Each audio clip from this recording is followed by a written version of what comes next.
అందరికీ నమస్కారం. వ్యాస మహాభారతం వింటున్న శ్రోతలకి ఈ సూతుడి స్వాగతం. క్షమించాలండి, ఆరోగ్య సమస్య రీత్యా శనివారం ఎపిసోడ్ చేయటం కుదరలేదు. అనుకోకుండా చాలా గ్యాప్ వచ్చేసింది.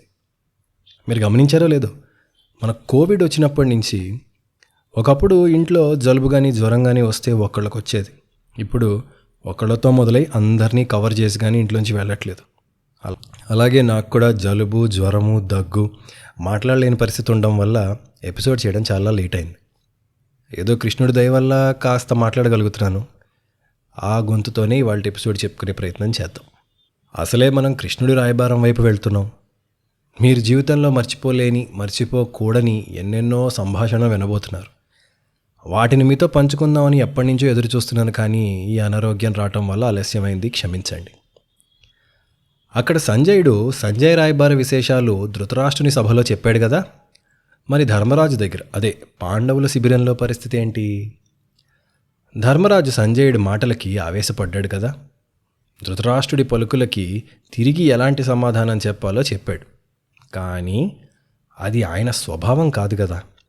ఆయనకు నిజంగా యుద్ధం అక్కర్లేదు కదా. అందుకని ఆయనకు ఎదురైన పరిస్థితికి నిజానికి చాలా బాధపడ్డాడు. ఆయన తర్వాత అందరూ వెళ్ళిపోయాక తమ్ముళ్ళని తీసుకుని కృష్ణుని మందిరానికి వెళ్ళాడు. మిత్రవత్సల, ఇక నీదే భారము అనుకుంటూ మొదలుపెట్టాడు. నిన్ను నేను శరణు కోరుతున్నాను కృష్ణ, ఈ యుద్ధాన్ని దాటించు. ఇది ధర్మరాజు శరణాగతి. ఎలాంటి ధర్మచింతన లేక గర్వాన్ని ప్రదర్శిస్తున్న దుర్యోధనుని శిక్షించి మమ్ము కాపాడు. కృష్ణుడు తన మందిరంలో నుండి లేచి ధర్మరాజుని కూర్చోబెట్టి అన్నాడు, మహాబాహు, నేను సర్వదా సిద్ధంగా నీకోసమే ఉన్నాను. నీవేం చెప్తే అది నేను చేస్తాను. చెప్పు, ఏంటి అని అన్నాడు. కృష్ణ, చూసావుగా జరిగింది, విన్నావుగా చెప్పింది, అర్థమైందిగా అన్నది. ఇంకా నేను చెప్పేదేముంది? లోభచింతనతో పాపాన్ని మరిచి తగని దారిలో ప్రవర్తిస్తున్నాడు రాజు. మా ఆస్తి మాకివ్వకుండా మమ్మల్ని శాంతింపజేసే మార్గాన్ని కోరుతున్నాడు. మీరు ఆలోచించండి. బంధువులతో తగువులంటే అంత ఆషామాషి కాదండి. ఈ ఆస్తి గొడవలు, పొలం కోసమో స్థలం కోసమో బంగారమో ఏదోటి అప్పటిదాకా బాగానే ఉంటారు. ఒక్కసారిగా ఒకవైపు వాళ్ళు స్వార్థంగా మాట్లాడటం మొదలు పెడతారు. అంటే అప్పటి వరకు నువ్వు నేను బెస్ట్ ఫ్రెండ్స్ అన్నోళ్ళు సడన్గా నీతో స్నేహం ఏంట్రా? స్నేహితుల్లో కూడా నిన్నదాకా రాసుకుని పూసుకుని తిరిగిన వాళ్ళు ఉన్నట్టుండి పోరా నా ఇష్టం అంటారు. ఇద్దరిలో ఎవడైతే నీచుడు ఉంటాడో, ఇద్దరిలో ఎవడైతే వెధవ ఉంటాడో వాడికి పర్లేదు. వాడు అందితే జుట్టు, అందకపోతే కాళ్ళు పట్టుకునే రకం కదా, ఏదన్నా చేసేస్తాడు. కానీ మంచివాడికి, నీతి ఉన్నవాడికి అది నరకం ఆ పరిస్థితి. అలాంటిది రాకూడదు అనుకుంటాడు. గొడవ పడిపోతే ఇక గొడవలానే ఉండిపోతుంది వాడికి. మళ్ళీ బంధుత్వానికి మొహం చెల్లదు నిజాయితీ పరులకి. అంతదాకా రాకూడదని అంతవరకు ఉన్న బంధం లాగుతూ ఉంటుంది వాళ్ళని. అందుకని ఒక పట్టాన గొడవకి దిగరు. ఎలాగన్నా కాస్త తగ్గైనా సరే బంధుత్వం నిలబడాలని అనుకుంటారు మంచివాళ్ళు. దానికి తగ్గట్లే ఎదుటివాడు అంతకంతా చేసి నీకు చేతగాక తగ్గావయా, మంచోడువేం కాదు నువ్వు, పోతే పో, ఏం చేస్తావు అని అంటాడు. అది సృష్టిలో సహజం. వాడు మళ్ళీ సిగ్గు లేకుండా దేహి అంటూ వస్తాడు ఏదన్నా అవసరమైతే. మీరు చూడండి, సిగ్గులేని వాళ్ళు ఎప్పుడూ కూడా గొడవ పడినప్పుడు ఎంతో నికృష్టంగా ప్రవర్తిస్తారు. కానీ మళ్ళీ వాళ్ళ అవసరం వచ్చేసరికి ఎలాంటి సిగ్గు లేకుండా రాసుకుని పూసుకుని తిరుగుతారు. మన మీదే అసహ్యం వేస్తుంది, చిచి అనిపిస్తుంది మనకి. అలాంటి వాళ్ళతో మంచి వాళ్ళకి ఎప్పుడూ కష్టమే. ఎందుకంటే మంచివాడికి ఒకసారి చీ అంటే చీ కనుక ఒక పట్టానంత దూరం వెళ్ళటానికి ఇష్టపడ్డు, అంత గొడవకి దారి తీసేలాగా వెళ్ళడు. ఎంతమంది లేరు అలాగా? ధర్మరాజు కథ కూడా అదే. ఆయనకి ఏంటంటే యుద్ధమే వస్తే ఇంతకాలం ఉన్న బంధాలు పోతాయి. నా అన్న వాళ్ళతో గొడవలు వస్తే ఇంకేమని చెప్పండి. అవతల వాడికి ఆస్తి కావాలి, డబ్బు కావాలి, అన్నీ కావాలి. వాడు తెలివైన వాడు, దుర్యోధనుడేం తెలివి తక్కువవాడు కాదు. మరి అవతల వాడు మనుషులు కావాలి అని అన్నీ వదిలేసుకుని తెలివి తక్కువ వాడయ్యి నిలబడ్డాడు. ఎప్పుడు అంతే కదా. బయట కూడా వాడు తెలివైన వాడు రా, ఎప్పుడు ఎవరితో ఎలా ఉండాలో అలా ఉంటాడు, నువ్వే బంధుత్వాలు అంటూ పిచ్చివాడిలాగా పాతకాలపు మాటలు మాట్లాడతావు అంటారు. ఎందుకంటే సమాజం కూడా మంచి చెడుల కంటే కూడా గెలుపు ఓటములకే సమర్థన. గెలిచిన వాడినే సమర్థిస్తుంది, ఓడిపోయిన వాడినే నిందిస్తుంది. అది బలహీనత. సమాజంలోని మనుషుల బలహీనత ఎప్పుడు అంతే. వాళ్ళు ఓడిపోతున్నా లేదు వాడు మంచివాడు నేను వాడుతూ ఉంటాను, నూటికో కోటికో పిచ్చివాడు ఉంటాడు. అలాగా సాధారణంగా అందరూ కూడా ఎవడైతే గెలుపు పక్షంలో ఉన్నాడో, ఎవడైతే బెనిఫిట్ పొందేలాగా ఉన్నాడో, ఎవడైతే అడ్వాంటేజియస్ పొజిషన్లో ఉన్నాడో వాడినే సమర్థిస్తారు. అంతే మరి వాళ్ళలాగే ఉండాలి, గెలిచే గుర్రాన్నే పొగుడుతుంటారు. మంచి చెడులు జనానికి అనవసరం. కాబట్టి ధర్మరాజు కూడా బాధపడిపోతున్నాడు. ఏంటంటే అరే అందరూ కూడా నన్ను ఏదో అంటూ ఉంటారు, యుద్ధం చేయొద్దంటారు. యుద్ధం ఆగాలంటే మంచివాడు నోరు మూసేస్తారు ఎంతసేపు.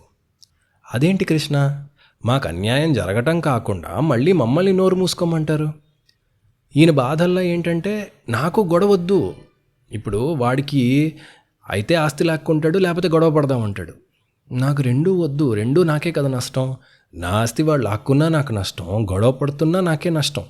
వాడికి సిగ్గులేదు, వాడు గొడవ పడతాడు, వాడికి బంధుత్వాలు లేవు, నాకున్నా ఏం సావను నేను. నా వేలుతో నా కన్ను నేనే పొడుచుకున్నట్టు చేస్తున్నాడు వాడు. నాకు ఇష్టం లేని యుద్ధాన్ని నేనే శంఖం పూరించి చేసేలాగా చేస్తున్నాడు. ఎందుకంటే వాడు నా ఆస్తి లాక్కుని ఇవ్వట్లేదు. ఏంటి కర్మ? అది బాధ, అది భయం అయింది. అందుకని కృష్ణుడిని ఇంక అడిగాడు, ఏంటి కృష్ణ ఇది అని. ఆ హెల్ప్లెస్నెస్ ఉంది. మీరు ధర్మరాజుని అనుకోకండి, బయట జనాన్ని ఎంతమందిని, మనం కూడా అంతే కదండి. ఇప్పుడు మనకి చాలా ఇష్టమైన వాళ్ళతో గొడవ వస్తే బతిలాడుకుంటాం, వద్దంటాం, అదంటాం, ఇదంటాం. ఎందుకు? మనం చూసే అంత కీడుని అవతల వాడు చూడలేకపోతున్నాడు. అరే వద్దురా, గొడవ పడితే మనకి అంత పోతుందిరా అన్న బాధ మనకి, అందుకని గొడవద్దు అనుకుంటాం. కానీ వాడు అంతకంతా దాన్ని అడ్వాంటేజ్గా తీసుకుంటాడు. మీరు ఇంకోటి ఆలోచించకండి, వీళ్ళకి బలం లేదు అందుకే గొడవ పడట్లేదని. బలం ఉండటానికి గొడవ పడడానికి చాలా డిఫరెన్స్ ఉంది. గొడవ పడ్డం అన్నది ఒక మనస్తత్వం. బలం ఉన్నవాడు గొడవ పడాలని లేదు, గొడవ పడాయే మనస్తత్వం ఉన్నవాడు గొడవ పడుతుంటాడు. ఓకే, బలం ఉన్నవాళ్ళు చాలామంది కొట్టరు, శాంతమూర్తులు ఉంటారు. గొడవ పడేవాడు కొంతమంది బక్క చిక్కిపోయి ఉన్నా కూడా ప్రతిదానికి గొడవకి వెళ్తుంటారు. అదొక మనస్తత్వం. గొడవ పడే మనస్తత్వం ఉన్నవాడే గొడవ పడతాడు. రెండూ చాలా వేరు. అది నువ్వు రమ్మంటే రాదు, అదొక స్వభావం. పైగా ఆయన శాంతపరుణ్ణి అని చెప్పుకుంటానికే చూస్తాడు ఇప్పుడు ధర్మరాజు. వారు మంచివాడు ఏంటంటే ఆయనకు ఆ గిల్ట్ కూడా ఉంటుంది. ఇప్పుడు ఏంటి, అమ్మో చూడు నేను మంచివాడినే కృష్ణ, చూడండి నేను మంచివాడినండి, గొడవకి దిగాలని నేను అనుకోవట్లేదండి, వాడే ఇంకా అన్నీ చేస్తున్నాడండి అని చెప్పుకునే ప్రయత్నం చేస్తాడు. నాకేం లేదురా, వాడే గొడవ పడుతున్నాడు అని కూడా అంటాం కదా. నా తప్పేం లేదండి అని చెప్పుకునే ప్రయత్నంలోనే ఉంటాం. కానీ చెడ్డవాడు వాడికి నచ్చింది చేసుకుంటూ పోతాడు. నువ్వేమనుకుంటే నాకేంటి, గొడవ పడతాను ఇప్పుడు ఏంటి అన్నట్లు ఉంటాడు వాడు. మంచివాడికి ఉండే ఫిల్టర్స్ చెడ్డవాడికి ఉండవు. సరే, ఇక్కడ ఈయన అలా చెప్పుకుంటున్నాడు. ఏం చెప్పుకుంటున్నాడు ఆ మాట? కాశీ, ఛేది, పాంచాల, మత్స్య దేశాల వీరులంతా యాదవులతో సహా నాతో ఉన్నా, నీవు నా వెనక ఉన్నా నేనేం గొప్పలికి పోలేదే కృష్ణ, నేనే యుద్ధాన్ని కోరుకోలేదే, 5 ఊళ్ళు అడిగాను అంతే. అంటే నేనేం బలం లేని వాడినా కృష్ణ, ఇంతమంది నా వెనకాల ఉన్నా చూడు, నేను గొడవ పడట్లేదు అంటే, ఒరే పోనీ సగం రాజ్యం కాదురా, 5 ఊళ్ళు ఇవ్వరా, గొడవలొద్దు అని అడుగుతున్నాడు ఈయన. అది ఈయన గొప్పగా చెప్పుకుంటున్నాడు. అంటే ఇప్పుడు చూడండి, కథలో చాలా ముఖ్యంగా ఇప్పటి వరకు ధర్మరాజు తెలివిగా, ధర్మంగా, మంచిగా గీతకి యువతలే ఉన్నాడు. పర్లేదు, ఈ మంచితనం ఓకే. కానీ ఇంకా మీదట కూడా అలాగే ఉందామని ప్రయత్నిస్తే అది మూర్ఖత్వం. ఇప్పుడు కూడా ఇప్పటి నుండి కృష్ణుడు చెప్తాడు, బాబు మంచితనానికి హద్దు లేకపోతేనే అది చేతగానితనం అయిపోతుంది, ఇంకా చాలు అని కృష్ణుడు చెప్పబోతున్నాడు. అందుకే జాగ్రత్తగా వినమన్నా. కృష్ణుడి మాటలన్నీ ఇక వినండి. ధర్మరాజు అంటూ చెప్తున్నాడు, ఇంకా అవిస్థలం, వృకస్థలం, మాకంది, వారణావతం, ఇంకా వేరేది ఏదన్నా అని అడిగాను కృష్ణ. అంటే తమ్ముళ్ళకి 4 ఊళ్ళు, 5వ ఊరు నాకు ఇచ్చే ఊరు పేరు కూడా కాదు, ఏదో ఒక ఊరు అని అడిగా. అంతకంటే నేనేం తగ్గను? చూడండి, తమ్ముళ్ళకి ఊర్ల పేరు చెప్పాడు, నాకు ఊరు పేరు కూడా చెప్పను. నీకు ఏది అనిపిస్తే ఇది ఇవ్వుపోని, కాళ్ళబేరం అంటారు దీన్నే. మా కారణంగా కురువంశం నశించకూడదు అని అలా చేశాను కృష్ణ, అంతకన్నా నేనేం చేయను. అలా అడిగి ధర్మరాజు మనకు తెలియాల్సినది, ఆయనకి తెలిసిన ఇప్పటి వరకు మాట్లాడనివి కొన్ని చెప్తున్నాడు. కృష్ణ ఏం చేయాలి? ధర్మం నశిస్తే సంపద నశించినట్లే. మాకు సంపదతో పాటు ధర్మం కూడా పోతుంది. మరంతే కదా, రాజ్యం లేని వాళ్ళు రాజులు కారు. రాచరికం చేయాలంటే వాళ్ళకి రాజ్యం కావాలి, ధనం కావాలి, బలం కావాలి. కాబట్టి ఇప్పుడు మాకు ఆస్తి, ఐశ్వర్యం, ఆ రాజ్యం లేకపోతే మాకు రాజ్యం, మేము రాజులం కాదు, ఇంకా మేము క్షత్రియులం ఏంటి? What's the point? పూలు పండ్లు లేని చెట్టుకు పక్షులు దూరం అయినట్లు డబ్బు లేని వాడి నుండి మిత్రులు బంధువులు దూరం అవుతారు. పెన్ను పేపర్ తీసుకుని రాసుకోండి. నాయనా కృష్ణ, కృష్ణుడు ఆయనకంటే చిన్నవాడు. నాయనా కృష్ణ, శరీరం వదిలి ప్రాణం పోయినట్లు నా నుండి ఈ బ్రాహ్మణులు వెళ్ళిపోతారేమో. ఇక నేను మరణించినట్లే కదా. రేపటి నుండి ఏం తినాలో తెలియని దరిద్రం కన్నా మరణం మేలు. ధనం లేకుండా ఎలాంటి ధర్మ సాధన చేయలేరు కృష్ణ. అంతా ధనంలోనే ఉంది. లోకంలో ధనవంతులే ఏదన్నా చేయగలిగిన వాళ్ళు. సమాజానికి ఎక్కువ పనికొచ్చేవాళ్ళు ధనవంతులే. ధనం లేనివాడు మరణించిన వాడితో లెక్క. ధనం కోసం ఊరు వదిలిపోతారు. ధనం లేక ప్రాణాలే వదిలిపోతారు. కొందరు పిచ్చి పట్టిపోతారు, మరికొందరు శత్రువుకి శరణంటారు. అన్నీ ధనం వల్లనే. కృష్ణ, ఇంతటి ఐశ్వర్యాన్ని పొంది అంతా పోగొట్టుకుని ప్రాణాలు వదలటం ఎంత నీచమైన మరణం. బతికి చెడ్డం ఎంత నీచం. అందుకని నేను యుద్ధానికి వెళ్ళి అందులోనైనా మరణించటం మేలు. అలా కాకుండా యుద్ధం మానేసి రాజ్యం లేకుండా ఏం చేస్తాం? అంతేకాని నాకు యుద్ధం ఇష్టమే కాదు. కానీ ఈ విషయం వాడికి అర్థం అవ్వట్లేదు. సంపదలన్నీ అనుభవించాడు, అవి పోగొట్టుకుని నేను దరిద్రమాన్ని అనుభవిస్తున్నా. ఈ బాధ పోగొట్టడానికి నిజానికి ఏ శాస్త్రం పనికిరాదు. ఒక పేదవాడు, అంటే బాగా డబ్బులుండి పేదరికంలోకి ఎవడైతే వెళ్ళిపోతాడో వాడి బాధని ఓదార్చడానికి ఏ శాస్త్రం పనికిరాదు. ఎందుకంటే ఈ ధనం రాజ్యం లేకుండా మాకు తెలుసు ధనం ఉంటే ఎంత వైభవంగా బతకచ్చు. తెలియని వాడికంటే ఒక రకం. అలా తెలిసి చెడిన వాడి కష్టం ఎవడూ భరించలేడు. అలాంటి వాడు ఊరికూరికే కోపాన్ని చూపుతాడు, మిత్రుల్ని పోగొట్టుకుంటాడు. ధనం లేనివాడి మనసు చాలా బలహీనంగా ఉంటుంది. నీరసం ఊరికే వస్తుంది, నిరాశ ఊరికే పుడుతుంది, లోపల నుండి వాణ్ణి కాల్చేస్తూ ఉంటుంది. కృష్ణ ఆ ధనం కోసం ఎలాంటి పాపమైనా చేస్తాడు. ఆ కూపంలో పడి ఇంక బయటికి రాలేడు.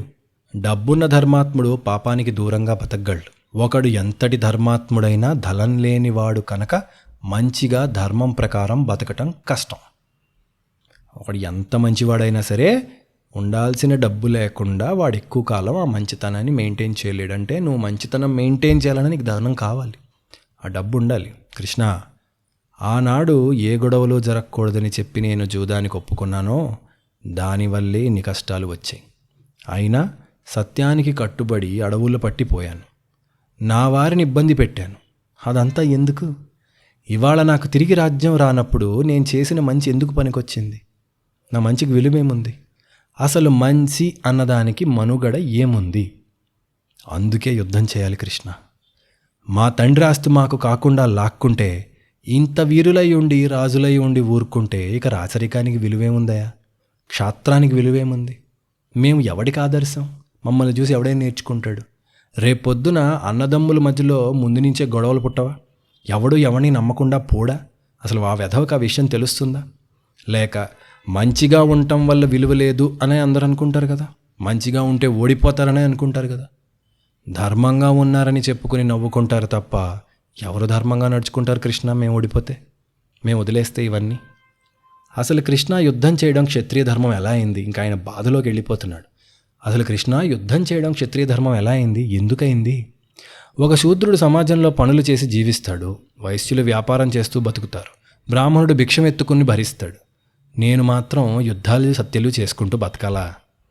అదే మా క్షత్రియులకి. ఒక చేప చేపని చంపుతుంది, ఒక కుక్క కుక్కని చంపుతుంది. జంతువులంటే సరే, మనిషి మనిషిని చంపటం ధర్మం ఎలా అయింది కృష్ణ? అసలు మా క్షత్రియులకు అదే కదా ధర్మం. యుద్ధం నిత్య కలహం కృష్ణ. గెలుపోటములు దైవాధీనాలు. ఒక వీరుడు చాలామంది వీరులను చంపచ్చు, చాలామంది కలిసి ఒకడిని చంపచ్చు. ఒక నీచుడు సూర్యుడిని చంపచ్చు. అంటే యుద్ధంలో అన్నీ యాక్సిడెంటల్గా అయిపోతుంటాయి అంటున్నాడు. పద్ధతిగా ఏది ఉండదు.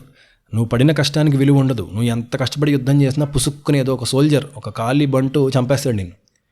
అంత అన్ఫేర్ ఉంటుంది యుద్ధం, దైవాధీనంగా ఉంటుంది యుద్ధం. అందుకే యుద్ధం చాలా నీచమైంది. ఏదన్నా అయిపోతుంది అక్కడ. ధర్మరాజుకి శాంతి అంటే ఎంత కోరికో ఇక్కడ మనకు అర్థమవుతుంది. ఎందుకని అలా అంటున్నాడు, ఎందుకని కోరిక కూడా అర్థమవుతుంది. యుద్ధంలో ఏది పడితే అది అయిపోతుంది.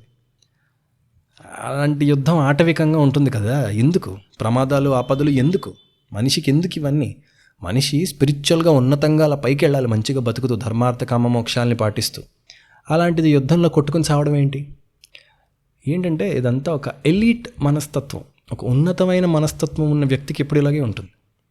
కృష్ణ యుద్ధం అంటే రెండు పక్షాలు ఓడిపోతాయి కదా. ప్రాణహాని, సంపద నష్టం. యుద్ధం అన్ని రకాల పాపమే. అందుకే నాకు అసహ్యం. వద్దని ఇంతకాలం ఆగాం, ఇప్పుడేమో చేయాల్సి వస్తోంది. ధర్మరాజు ఉన్న పరిస్థితుల్లో, ఆయన మనస్థితుల్లో మీరు ఒకసారి ఆలోచించి తీరాల్సిందే. ఇవన్నీ ఎంత చెప్పుకున్నా కూడా ఆయన షూస్లో మీరు నుంచుని చూడాలి, ఆయన చెప్పులు మీరు వేసుకుని చూడాలి. ఆయనకి ఇష్టం లేని పని అది కదా. జీవితాంతం ఏది నచ్చక ఓర్చుకున్నాడో, ఏది వద్దని తట్టుకున్నాడో, ఇన్ని అవమానాలు ఇవన్నీ భరించాడో అదే అవుతోంది కదా చివరికి. మరి ఆయన బాధ ఎలా ఉంటుంది? ఎంత గింజుకుంటాడు మనిషి లోపల. ఓడిపోయినట్లే కదా. అయ్యయ్యో, నేను ఇంత కష్టపడి, ఇంత ఓపికగా, ఇంత ప్రయత్నిస్తే ఐఎమ్ ఎ ఫెయిల్యూర్. నేను అజాత శత్రువుని కృష్ణ అంటే ఆయన ఎవరిని తన శత్రువు అనుకోడు. ఆయన వాడి శత్రువు అనుకుంటున్నాడు దుర్యోధనుడు. అలాంటి వాడికి అన్నిటికన్నా ఇష్టం లేనిదే గొడవ. మరి ఇప్పుడు గొడవ పడాలి. మరి ఆయన పరిస్థితి? కృష్ణ, యుద్ధం ఒక్కసారి మొదలయ్యాక ఏదో ఒక పక్షం పూర్తిగా నశించే వరకు ఆగదు కదా. వెతికి వెతికి కోరి కోరి చంపాలి. ఏంటది? నా వల్ల కావట్లేదు కానీ తప్పట్లేదు. సరే కృష్ణ, విను. చెప్పుకున్నంత చెప్పుకున్నా కానీ ఇప్పుడు కర్తవ్యం విను. రాజ్యాన్ని వదులుకోవడం ధర్మం కాదయ్యా. ధర్మం కానిది నేను చేయను. కానీ నాకు యుద్ధం ఇష్టం లేదు. శాంతి అన్నిటికన్నా గొప్పది. సామధాన భేదోపాయాల్లో రాజ్యం వచ్చి శాంతి ఉండాలి. ఈ రెండూ జరిగేలాగా ఏదైనా నాకు ఓకే. అది మాకు చాలు. అందుకే నేను 5 ఊళ్ళన్నా పర్లేదన్నా. కృష్ణ, బలవంతుడికి బలహీనుడంటే ఎప్పుడూ ఆదరం ఉండదు.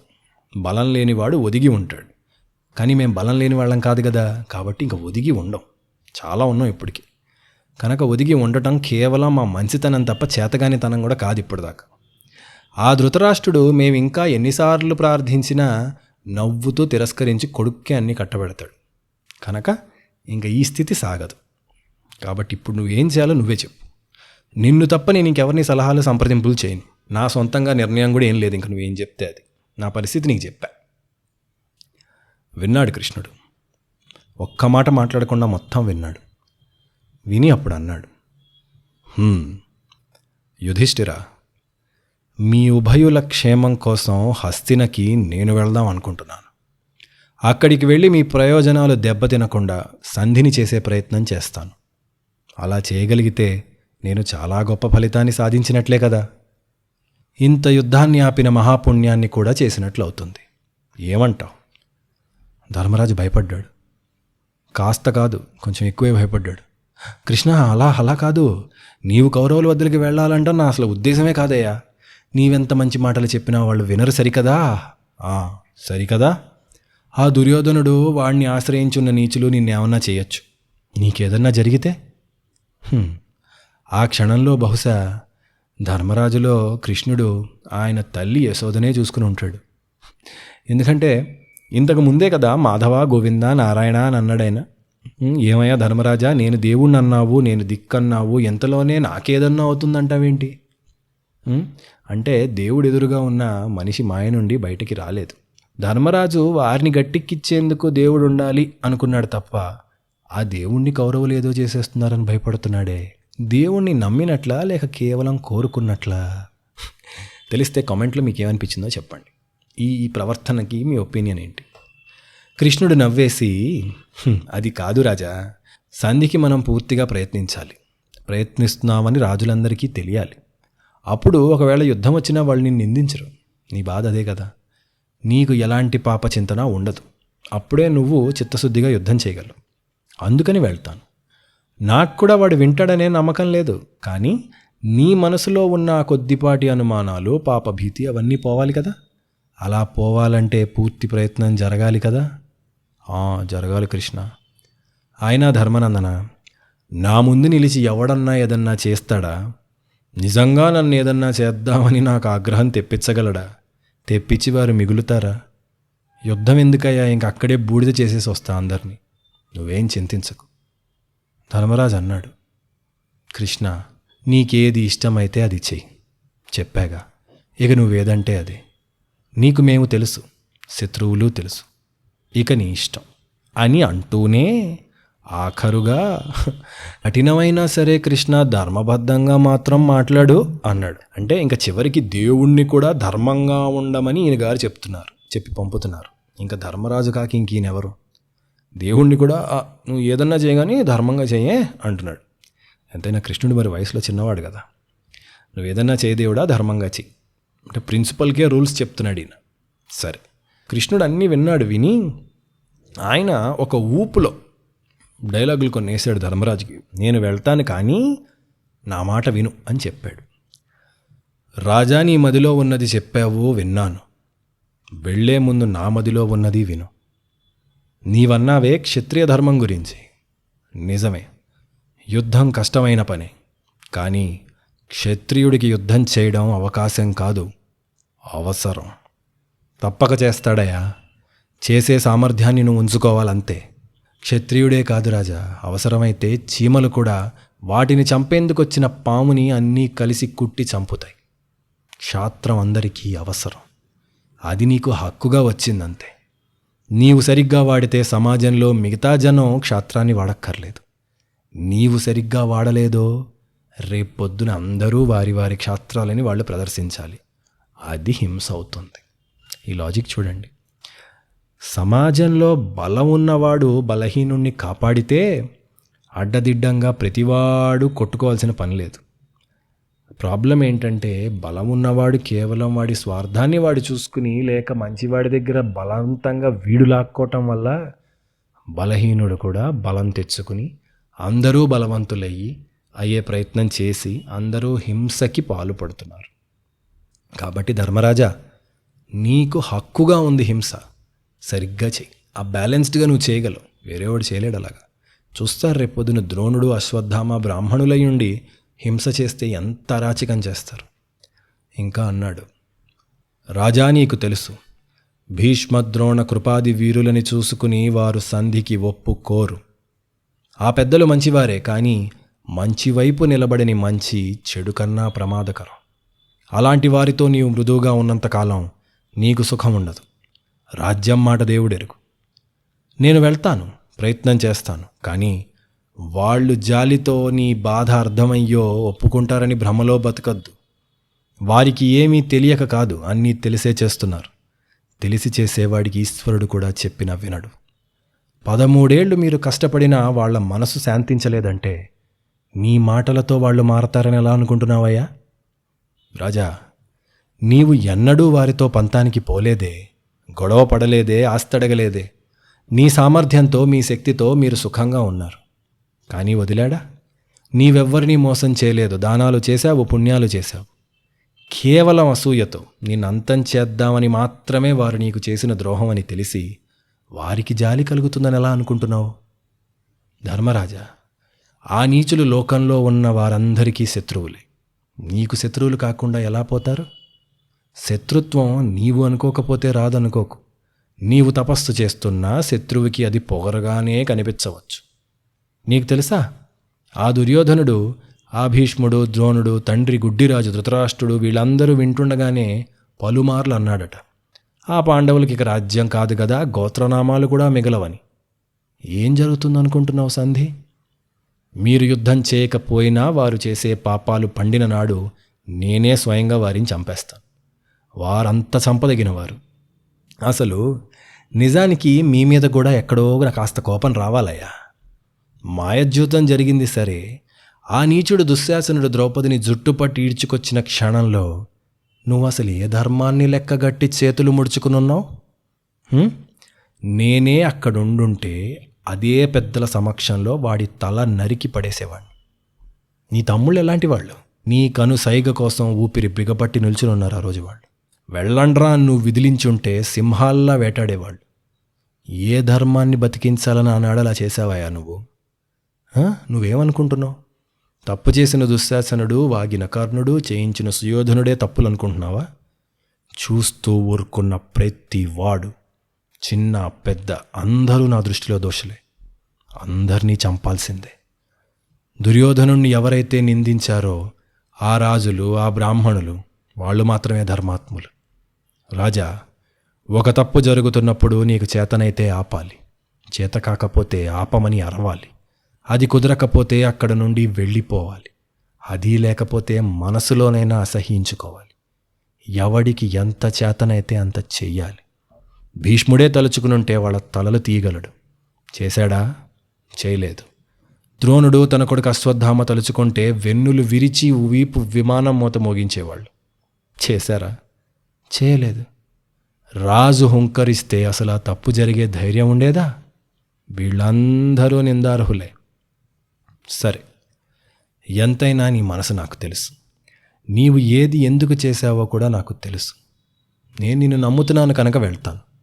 ఎలాంటి కల్మషం కపటం లేనివాడివి నీవు. నీ పట్ల పూర్తి నమ్మకము గౌరవం ఉన్న నీ తమ్ముళ్ళు. మీ క్షేమం నేను అందుకే కోరతానయ్యా. వెళ్తాను. అక్కడ సభలో నీ గుణాలను కీర్తిస్తూ నీ ప్రతిపాదన పెడతాను. నాకు నమ్మకం లేదు, కానీ ఎలాంటి శక్తి వంచన లేకుండా ప్రయత్నిస్తాను.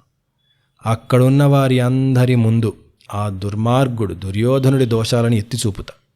రాజుని నిందిస్తా. ధర్మాన్ని అతిక్రమించనులే. నీ గెలుపు కోసం నేను చేయాల్సినదంతా చేస్తానన్నాడు. అంటే ఆ లాస్ట్ లైన్లో చాలా విషయం ఉంది. నీ గెలుపు కోసం ఏం చేయాలో అది చేస్తానన్నాడు ఆయన. కృష్ణుడు ఈ మాట ఇలా అనగానే అక్కడున్న వారిలో ఒకరు ధర్మరాజు తర్వాత మాట్లాడారు. ఆ మాటలు విని కృష్ణుడంతటి వాడు షాక్ అయిపోయాడు. అది ఎవరు తెలిస్తే చెప్పండి, లేకపోతే నెక్స్ట్ వీక్లో నేనే చెప్తాను. ఆ మనిషి అలా మాట్లాడడం నిజంగా దుర్యోధనుడు ఎంత తెలివిగా వీళ్ళని 13 ఏళ్ళు ఇలా కష్టాలు పెట్టాడో, అది ఎంత బాగా పనిచేసిందో పక్కా ప్రణాళిక. ఎన్నో విలువైన పాఠాలని గుణపాఠాలని చెప్పుతున్న ఉద్యోగ పర్వంలో మరొక ఎపిసోడ్లో మళ్ళీ విందురుగాని. అంతవరకు సెలవు.